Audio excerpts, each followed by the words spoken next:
샬롬. 8월 27일 매일 성경 말씀 묵상을 주님의 이름으로 시작합니다. 시편 128편과 129편을 봅니다. 128편입니다. 여호와를 경외하며 그의 길을 걷는 자마다 복이 있도다. 내가 내 손이 수고한 대로 먹을 것이라. 내가 복되고 형통하리로다. 내 집 안방에 있는 내 아내는 결실한 포도나무 같으며 내 식탁에 둘러앉은 자식들은 어린 감람나무 같으리로다. 여호와를 경외하는 자는 이같이 복을 얻으리로다. 여호와께서 시온에서 내게 복을 주실지어다. 너는 평생에 예루살렘의 번영을 보며 내 자식의 자식을 볼지어다. 이스라엘에게 평강이 있을지로다. 아멘. 129편입니다. 이스라엘은 이제 말하기를 그들이 내가 어릴 때부터 여러 번 나를 괴롭혔도다. 그들이 내가 어릴 때부터 여러 번 나를 괴롭혔으나 나를 이기지 못하였도다. 밭가는 자들이 내 등을 갈아 그 고랑을 길게 치었도다. 여호와께서는 의로우사 악인들의 줄을 끊으셨도다. 무릇 시온을 미워하는 자들은 수치를 당하여 물러갈지어다. 그들은 지붕에 풀과 같을지어다. 그것은 자라기 전에 마르는 것이라. 이런 것은 베는 자의 손과 묶는 자의 품에 차지 아니하리니 지나가는 자들도 여호와의 복이 너희에게 있을지어다 하거나 우리가 여호와 이름으로 너희에게 축복한다 하지 아니하느니라. 아멘. 성경을 펴놓고 같이 묵상합니다. 시편 128편을 먼저 봅니다. 자, 순례의 길을 걸으면서 또 뒤돌아보니까 얼마나 하나님의 은혜가 감사한지 여호와를 경외하는 자가 받을 복에 대하여 노래한 시입니다. 여호와를 경외하는 자가 이런 복을 받을 것이다, 이렇게 노래한 것입니다.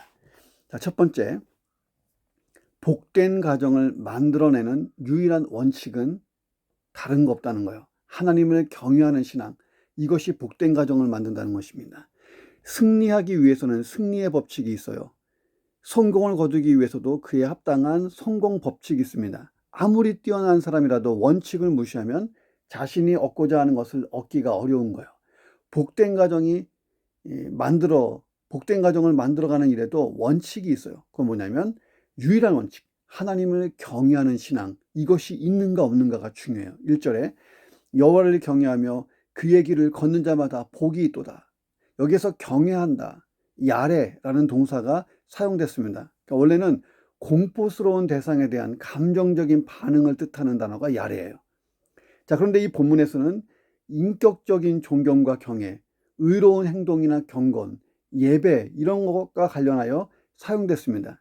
자, 그래서 여호와를 경외한다는 것은 하나님과 바른 관계를 가지고 하나님을 하나님으로 높이는 경건한 삶, 하나님을 인정하는 삶, 의지하는 삶, 그것을 뜻합니다. 솔로몬은 잠언 1장 7절에서 여호와를 경외하는 것이 지식의 근본이라고 말했어요. 모세는 신명기 10장 12절에서 이스라엘아, 내 하나님 여호와께서 내게 요구하는 것이 무엇이냐, 곧 내 하나님 여호와를 경외하여 그의 모든 도를 행하고, 이렇게 말했습니다. 성경은 계속 일관적으로 얘기하는 거예요. 여호와를 경외하는 것, 이것이 이스라엘 율법의 기본 정신이라는 것입니다. 선민 공동체와 그 공동체를 이루는 각 사람은 여호와 경외하기를 잘 배워야 한다는 거예요. 왜? 이것이 모든 삶의 근본이기 때문에 그렇습니다. 자, 그러면 가정에서도 마찬가지예요. 자, 오늘날 어떤 가정에서 어떤 부모가 학업보다, 돈보다, 성공보다 하나님을 경외하는 게 최고의 가치야, 이렇게 잘 가르치고 있느냐 하는 거예요. 자, 그것이 이 세상에서 참된 복을 누리는 유일한 비결이라고 과연 가르치는가? 대개 순서가 바뀌지 않는가 하는 것입니다. 자, 순서가 바뀐다. 자, 그 결과가 무엇일까요? 자, 오늘날 우리가 100년 전과는 비교조차 안 되는 좋은 환경에서 살고 있어요. 좋은 교육적인 여건 속에 살고 있습니다. 자, 그런데 그런 좋은 환경과 좋은 교육적인 여건 속에서도 축복된 가정, 화목한 가정, 행복한 가정을 찾기가 참 쉽지 않습니다. 갈수록 없어지고 있어요. 자, 그렇다면 적어도 하나님을 아는 우리 가정만큼은 달라야 하지 않는가 하는 것입니다. 여호와를 경외하는 것, 이것이 없는 가정이라면 이게 불신 가정과 다를 것이 과연 무엇일까 하는 거예요. 주일에 예배드리러 교회 가는 것 말고는 차이가 없을 거예요. 자, 하나님을 떠난 개인의 삶이 온전하지 못하고 멸망을 향한다면 가정도 하나님과 바른 관계를 맺지 못하면 복된 가정에서 멀어진다는 것입니다. 하나님을 경외하는 신앙이 모든 것의 근본이 된 가정이라면 그 길을 걷는 건 참 쉬워요. 왜? 하나님을 경외하니까 그 길, 하나님의 말씀을 따라가는 것은 쉬운 거예요. 하나님을 경외하지 않는 이런 사람, 이런 가정이 말씀대로 살기란 하늘의 별 따기가 될 것입니다. 그 길을 걷는다는 것은 하나님의 말씀을 따라 하나님 말씀 위에 사는 거예요. 하나님 말씀 자체는 복을 함유하고 있어요. 그래서 하나님이 복의 근원이시기 때문에 하나님 말씀 자체도 복을 가지고 있다는 거예요. 오늘 나의 가정이 하나님을 경외하고 하나님의 말씀을 따라 하루의 길을 걸으면 그게 가장 복된 길이라는 것입니다. 자, 우리 가정이 하나님을 경외하고 그래서 하나님 말씀을 따라 잘 걷는 가정 되시기를 주의 이름으로 축원합니다. 두 번째, 진정한 형통의 축복. 이 형통의 축복은 하나님의 은혜 플러스 우리의 수고, 이 두 가지가 다 있어야 된다는 것입니다. 자, 여호와를 경외하는 가정에 임하는 축복이 나와요. 2절 보니까 내가 내 손이 수고한 대로 먹을 것이라. 내가 복되고 형통하리로다. 자, 형통이라는 축복이에요. 자, 이 형통은 내가 원하는 대로 다 되는 그런 형통이 아닙니다. 성경이 말하는 형통은 하나님을 경외하고 하나님의 말씀을 따라 산 결과 따라오는 것, 그것이 형통이에요. 하나님의 의도대로 이루어지는 형통입니다. 자, 하나님이 나를 나보다 잘 아시고 최상의 것, 최고의 것을 주시고자 하잖아요. 자, 우리는 하나님의 의도대로 이루어지는 내 인생, 이게 최상의 것이라고 믿습니다. 하나님이 나보다 나의 필요를 더 잘 아시니까요. 자, 그런데 내 손이 수고한 대로 먹을 것이라. 이 표현은 참 재밌습니다. 아니, 하나님이 주시는 축복인데 나의 수고가 들어가야 한다는 것인가? 자, 여기에는 두 가지 의미가 함축되어 있어요. 아무리 하나님이 복을 주시는 분이라 해도 그 복을 얻기 위해서는 내 손에 수고가 있어야 된다는 거예요. 또 하나는 내 손으로 수고한 결실을 거두는 것 그 자체가 축복이라는 거예요. 자, 우리는 감나무에서 감이 떨어지기를 기다리는 삶을 살아서는 안 되는 거예요. 기독교적이지 않습니다. 하나님이 일하시기 전에 먼저 앞서 나가는 것도 문제지만 아무것도 하고 있지 않는 것도 문제예요. 자, 성경을 보면 하나님은 믿음의 사람이 열심히 수고할 때 그 수고의 열매를 더 풍성하게 맺게 해주실 때가 많이 있습니다. 자, 물론 우리가 가만히 있어 하나님의 일하심을 기대하고 있어야 할 그런 상황도 있지만 대부분 하나님이 우리의 수고의 열매를 풍성해 주신다는 거예요. 자, 고대 세계에서는 자기가 수고한 대로 받지 못하는 경우가 허다했다는 거예요. 자, 일례로 보면 수고하고 농사를 지어도 자연재해가 들기도 하고 이민족이 침입해서 빼앗아가기도 합니다. 메뚜기 떼로 인해서 지은 농사가 망쳐지기도 해요.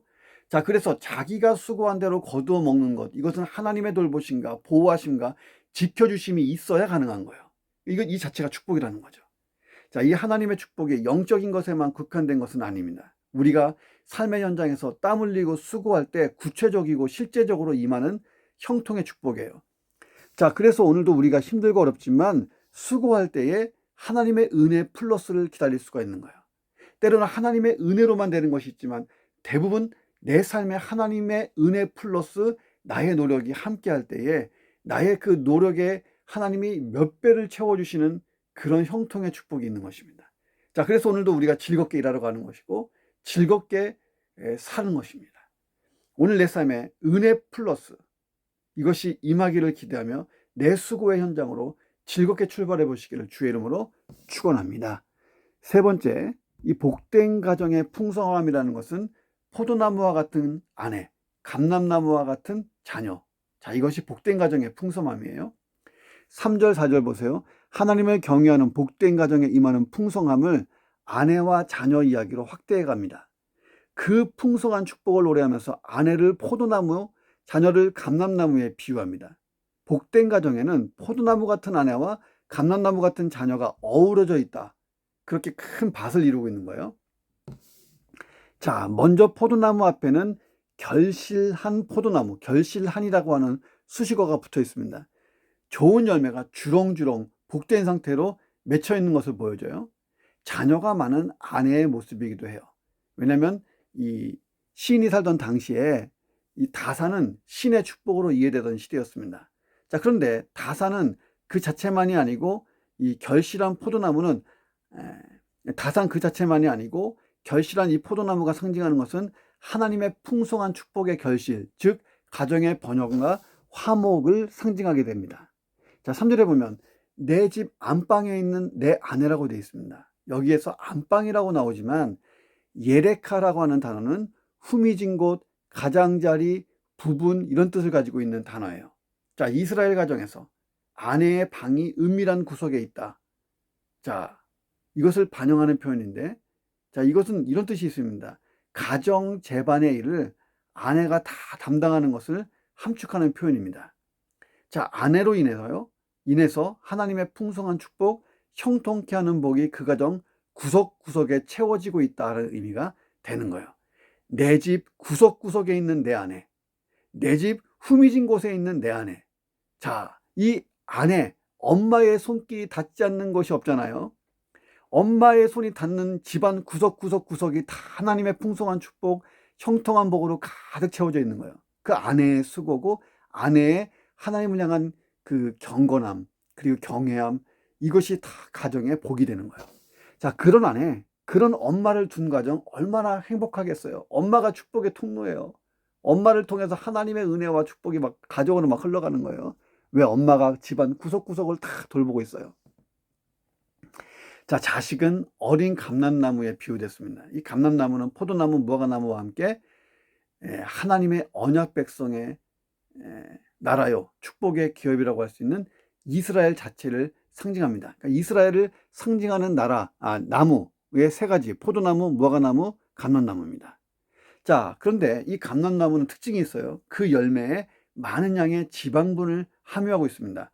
그래서 감람유, 올리브유라고 하는 기름을 만들어냈고 때로는 목재로도 유용하게 사용됐습니다.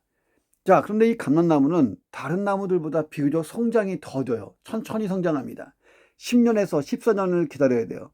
그러면 열매를 맺기 시작하고, 자, 30년은 되어야 완전히 수확을 거둘 수 있습니다. 자, 그렇지만 한번 자라면 수백 년 이상 꽃을 피우고 열매를 맺어요.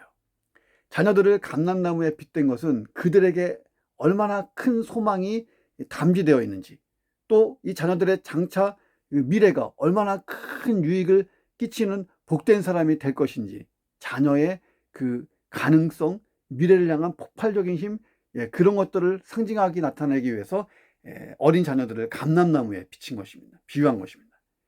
자, 우리의 자녀들을 그런 눈으로 봐요. 주님의 시각으로, 하나님의 시각으로, 미래에 큰 소망이 담겨져 있고 정말 큰 유익을 끼칠 사람으로, 복된 사람으로 자라나기를. 자, 오늘 본문에 보면 이 가정이 하나의 정원처럼 보이잖아요. 정원의 나무가 풍성한데 열매도 풍성해요. 포도나무, 감람나무. 우리 가정이 날마다 풍성한 영적인, 물적인 열매들을 막 산출하는 복된 가정. 자, 그래서 이웃들도 복되게 하는 축복의 통로가 되는 가정이 되기를 주님의 이름으로 축원합니다. 자, 네 번째, 바른 신앙이 가정의 구심점이 되어야 한다 하는 것입니다. 돈이 구심점이 되면 안 되고, 아버지의 권위적인 명령이 가정의 구심점이 되어야 하는 것도 아니고, 엄마의 잔소리가 구심점이 되어도 안 됩니다. 바른 신앙이 구심점이 되어야 된다. 5절 보세요. 여호와께서 시온에서 내게 복을 주실지어다. 너는 평생에 예루살렘의 번영을 보며. 자, 여기서 이 시온은요, 하나님의 성전이 있는 성산이에요. 하나님의 임재를 상징하는 처소로 시온 또는 시온산 이렇게 많이 나옵니다. 하나님이 시온산에 계시거든요. 거기에 성전이 있었어요. 자, 이스라엘 백성들은 바로 이 시온을 그들의 가장 중요한 성지로 생각했습니다. 시온은 이스라엘의 신앙의 중심이고 정신적, 정치적 중심지예요. 자, 이곳은 아브라함이 그 아들 이삭을 번제로 바치고자 했던 곳이고, 또 다윗이 오르난의 타작마당에서 하나님의 진노를 멈추게 하고자 제사를 드린 곳입니다. 솔로몬이 바로 이곳에 예루살렘 성전을 건축한 거예요. 민족의 깊은 유서가 담겨 있는 시온. 자, 이스라엘 민족에게는 너무나 소중하고 귀한 장소예요. 자, 그런데 이 시온이라는 것은 단지 장소적인 개념만을 담고 있지 않습니다.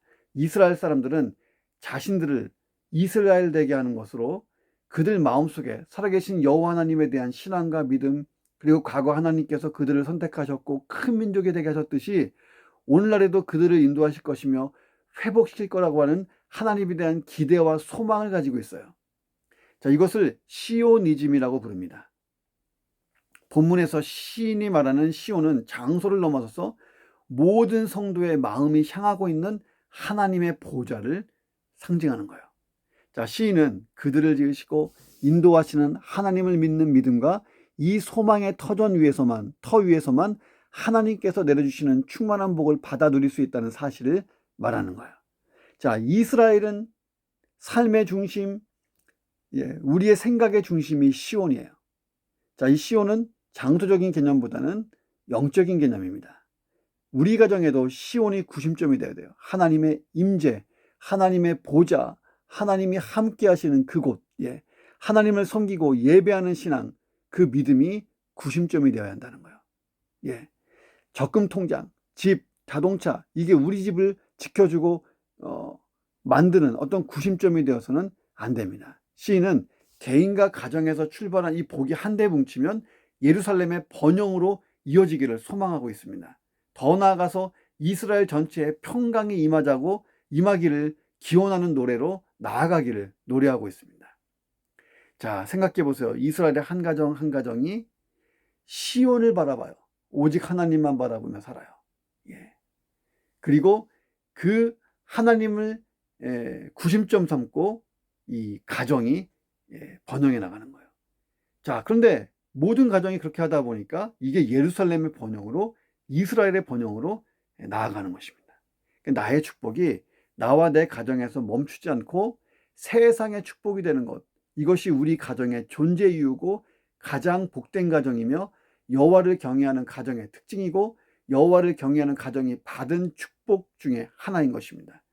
모든 일의 정가운데의 구심점, 즉 하나님에 대한 신앙, 하나님에 대한 철저한 믿음, 오직 하나님만 붙잡고 있는, 하나님만 바라보고 있는 그 믿음이 자리 잡고 있어야 돼요. 오늘 나를 넘어 내 가정을 넘고 세상을 끌어안고 중보기도 할 수 있는 우리의 믿음 되기를 주님의 이름으로 축원합니다. 시편 129편 봅니다. 시편 129편의 저자는 기원전 538년 바벨론 포로 해방으로부터 시작된 포로기환의 감격을 체험했던 익명의 시인이에요. 누군지는 몰라요. 그런데 그는 이스라엘 민족이 과거에 거듭해서 이방인들에게 당한 굴욕으로부터 구원된 사실을 지켜보면서 미래에 이스라엘의 원수들이 수치와 패배를 당할 것을 선포하면서 지은 시인 것입니다. 아마도 이 본시는 예루살렘을 성전을 향하여 순례길을 나선 이들에게 시온, 곧 예루살렘을 중심으로 선민인 우리들을 지키시는 하나님의 그 존재하심과 은혜를 새삼 일깨우기 위해서 성전 순례 시편의 하나로 편집되었을 거다 하는 것입니다. 자, 이 본문의 내용 가지고 한번 보겠습니다. 자, 다섯 번째로 성도는 믿음으로 인한 고난과 시련을 피할 수 없는 그런 운명적인, 어떻게 보면 운명적인 태생을 가지고 있다는 거예요. 내가 성도라면 고난과 시련은 어차피 피할 수 없다는 거예요. 1절 보세요. 이스라엘은 이제 말하기를 그들이 내가 어릴 때부터 여러 번 나를 괴롭혔도다. 자, 이 어릴 때는 이스라엘이 만들어지는 초창기 시절을 뜻해요. 괴롭혔다. 이것은 이스라엘이 형성되는 초창기 시절부터 주변의 무수한 나라들이 애굽이나 암몬이나 블레셋이 계속 침략하면서 괴롭게 했던 것들을 말해요. 이스라엘 역사를 얘기하는 거예요. 생각해 봅니다. 이스라엘이 400년 동안 애굽 땅에서 노예로 지냈어요. 그들은 애굽과 별다른 갈등 없이 지낼 수 있었습니다. 어느 날 모세라는 지도자를 하나님이 보내셔서 하나님의 부르심을 받고 그들이 애굽과의 큰 갈등을 겪기 시작하면서 목숨의 위협을 받으면서 출애굽을 했어요. 빠져나왔어요. 그리고 광야에서, 가나안 정착 과정에서, 정착 후에도 이스라엘 민족의 삶은요, 사단이 집요하게 그들을 유혹하고 집요하게 공격하고 괴롭게 하는 하나님의 거룩한 구원 계획에서 그들을 낙오시키고자 혼신의 힘을 다 쓰는, 그래서 고난과 핍박과 환란이 막 몰아치는 그런 삶을 살아야 된다는 거예요. 살아야 했다는 거예요. 그냥 애굽에서 진짜 수천 년 동안 그냥 노예로 살았으면 아무 일도 없었을지도 모르는데 하나님의 선민, 백성이 되는 순간부터 이 고난이 시작된 거예요. 우리 삶도 마찬가지예요. 우리가 일단 예수 믿고 거듭나서 하늘에서 태어나 이 땅에 온 순간 믿음의 자녀, 그리고 하나님을 믿는, 예수 그리스도를 믿는 성도라면 우리도 이 이스라엘 민족처럼 고난을 피해가지 못한다는 거예요.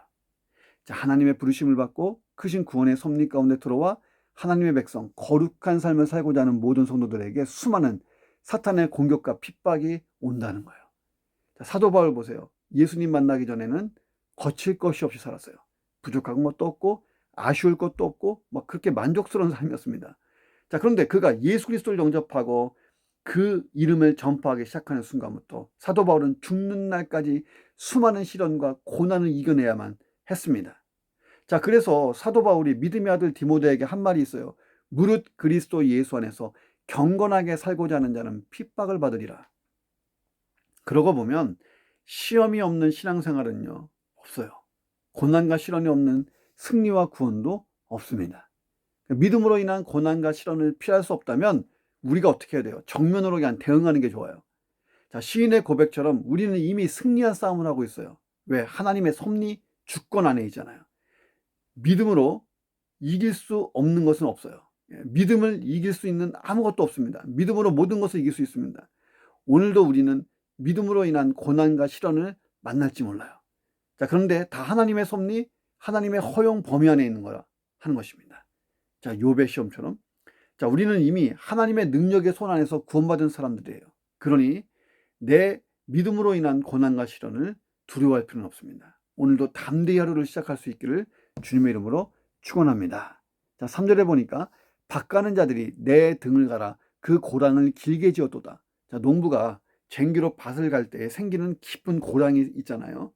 자, 이런 모습을 묘사하면서 시인은 이스라엘이 겪어야 했던 고통이 과거에 얼마나 큰 거였는가를 표현하고 있습니다. 그런 깊은 상처를 입은 이유가 뭐예요? 그들의 죄 때문이거나 하나님의 백성으로서 감당해야 되는 고난 때문이었습니다. 자, 보세요. 이스라엘이 하나님께 들었던 책망들을 보면 그들이 하나님의 백성이 아니고 그냥 이방인이었으면 듣지 않아도 될 책망들이 참 많습니다.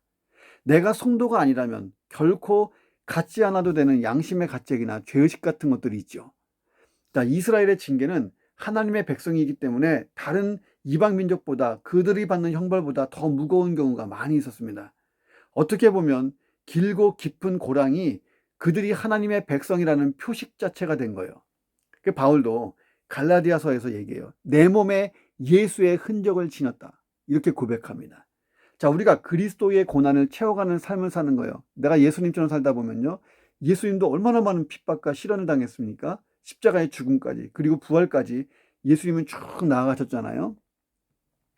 그 예수님의 고난을 내 삶 가운데 채운다는 것은요. 이건 거룩한 비장한 삶이에요. 예수님을 닮아가는 성화의 삶을 살다 보면 다양하게 패인 깊은 고랑들이 내 등에 새겨질지 모릅니다. 영적인 거지만.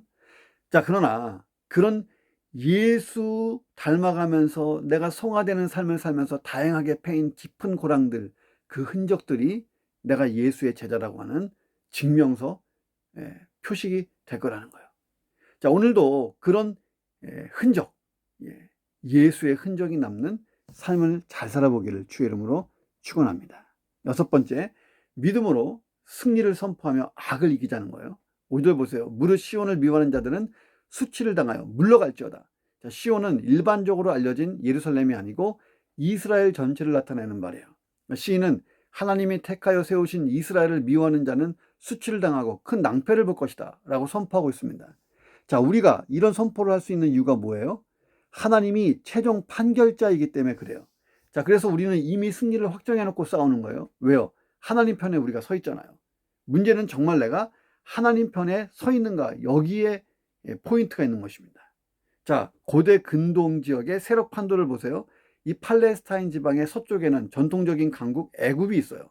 오랫동안 동편으로는 치열한 세력 다툼이 일어났고 거기서 승리한 신흥 강대국들이 등장했어요.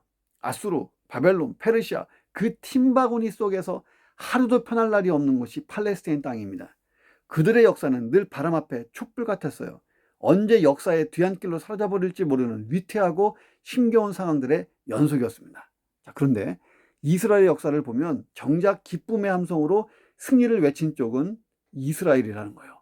하나님의 그들의 편이 되어주시고 보호자가 되어주었기 때문에 일어나는 일이에요. 수치를 당하고 물러난다는 이 표현은요, 법정에서 유죄 선고받고 퇴장당하거나 전쟁에서 후퇴하는 모습이에요. 완전한 패배와 멸망. 자, 역사상 보세요. 이스라엘을 괴롭힌 열방과 민족은 이집트를 비롯하여 아모리, 아말렉, 바산, 블레셋, 암못, 모함, 에돔, 두루, 시돈, 아람, 아수르, 바벨론 등 수없이 많았어요. 그런데 이들에 대한 하나님의 궁극적인 심판이 이사야, 예레미야, 에스겔, 자, 이런 선지자들을 통해서 예고됐습니다. 역사의 각 사건들을 통하여 하나님의 심판이 다 일어났고 다 증명됐어요. 자, 그리고 바벨론에 멸망하여 포로로 끌려갔던 이스라엘은 70년 만에 돌아와서 다시 일어섰습니다. 자, 그래서 바벨론은 하나님의 심판을 받아 역사의 뒤안길로 사라졌어요.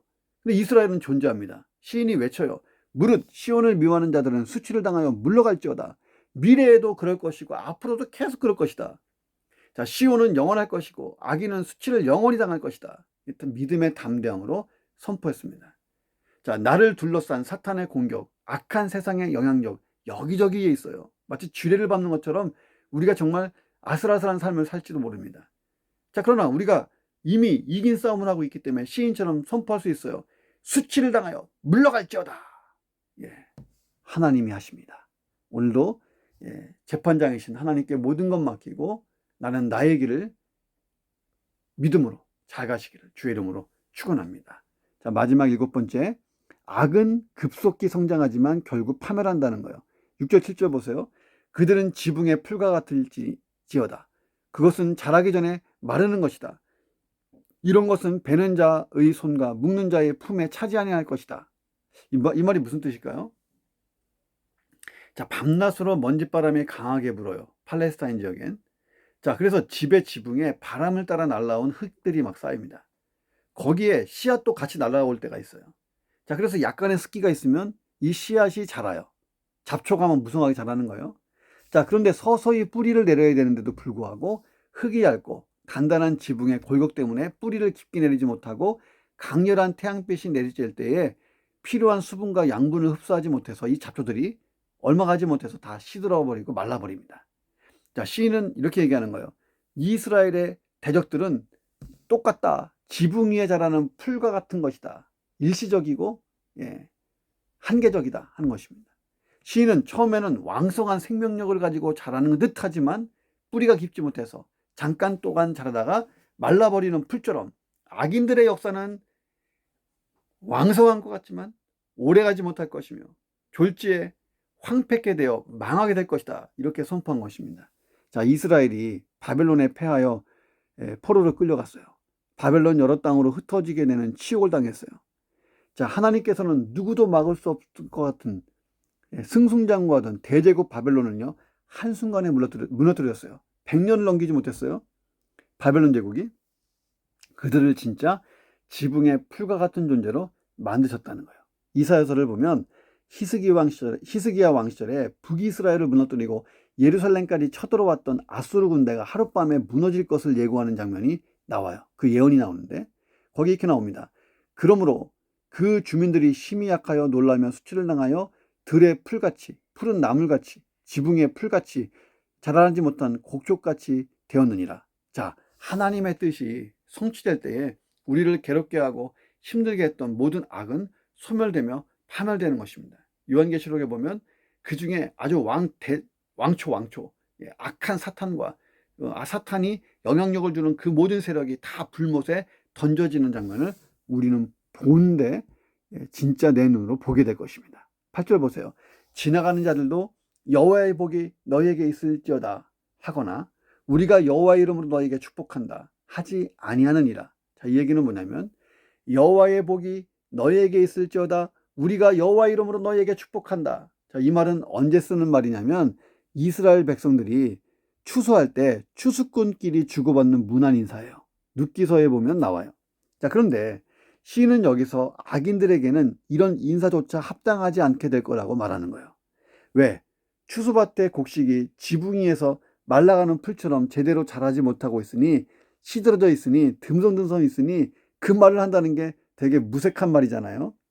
그런 풀을 추수하고자 서 있는 추수꾼들에게 아무도 축복의 인사를 건네지 못할 거라는 거예요. 왜? 추수가 볼품이 없거나 그들의 악행으로 인한 참상을 보고 경악하거나 비웃기 때문에 그렇습니다. 이 추수꾼들은 처음에는 강력해 보이고 영원히 있을 것 같은 세상의 권력을 취하려고 하는 사람들이에요. 그런 권력을 시인은 지붕 위의 풀에 비유하고 있습니다. 하나님 없는 권력, 하나님을 대적하는 권력, 한순간에 허무한 영화일 뿐이라고 말하는 것입니다. 자, 그래 심지어는 지나가는 여행객이나 나그네처럼 그 사람이 누구인지 알지 못하는 사람에게조차도 인사치레의 축복도 받지 못하는 상황에 처하게 될 것이다. 다시 말하면 악인의 비참한 최후를 이렇게 말한 것입니다. 악인의 끝은 파멸이라는 거예요. 시인은 과거에 쓰라린 고난 중에 경험한 하나님의 구원을 역사적으로 기억하면서 또다시 찾아온 아픔을 담담하게 받아들이고 희망을 노래하고 있어요. 자, 우리는 내 안에 있는 악을 도려내야 돼요. 나를 둘러싼 악과 싸워야 합니다. 안으로도 전쟁, 밖으로도 전쟁인 거예요. 그러나 악은 파멸을 향해 나아가고 나는 승리를 향해 가는 거예요. 종착지가 다르다는 거예요. 자, 오늘도 주 안에서 승리를 향해서 한 발자국을 덧대시기를 주님의 이름으로 축원합니다. 기도하겠습니다. 하나님, 우리 가정이 하나님을 경외하는 신앙으로 무장하고 하나님을 경외하는 신앙이 우리 가정을 복되게 하며 우리 가정의 유일한 원칙되게 하여서 하나님 이 복이 흘러가게 역사해 주옵소서. 하나님의 은혜와 나의 수고가 함께 버무려질 때에 진정한 형통의 축복이 이루어집니다. 오늘도 나의 수고는 하나님의 뜻 가운데 있는 수고, 하나님이 함께 하시는 수고, 하나님의 은혜 가운데 있는 수고가 되게 하셔서 열심히 수고하고 풍성한 열매를 맺도록 도와주옵소서. 포도나무와 같은 아내, 감람나무와 같은 자녀들이 우리 가정에 가득하게 하시고 풍성하게 하셔서 우리 가정이 이웃을 섬기고 이웃에게도 나눠줄 수 있는 축복의 통로되게 하여 주옵소서. 하나님을 섬기고 예배하는 신앙과 믿음이 우리 가정의 구심점이 되기를 간절히 기도합니다. 하나님, 내가 믿음으로 인해서 시련과 고난을 당할 때에 잘 이겨내게 하시고 예수의 흔적이 있는 영광스러운 그리스도인의 삶을 오늘도 잘 살게 하여 주옵소서. 믿음으로 승리를 선포합니다. 오늘도 악과 싸워 이기게 하시고 사탄의 모든 유혹과 괴락과 하나님 사탄의 공격을 이겨내게 도와 주옵소서. 우리는 이미 승리한 싸움을 하고 있습니다. 하나님, 급속히 성장하지만 결국은 악은 파멸하는 것입니다. 사탄이 이길 것 같지만 우리가 이기는 것입니다. 이미 승리를 확정지었습니다. 하나님이 이 모든 것을 주관하고 계십니다. 승리의 계가를 오늘도 부르며 영원히 우리가 천국에서 이 승리의 노래를 부를 때까지 잘 달려갈 수 있도록 역사해 주시옵소서. 믿는 자답게 살게 하여 주옵소서. 예수 그리스도의 이름으로 기도드립니다. 아멘.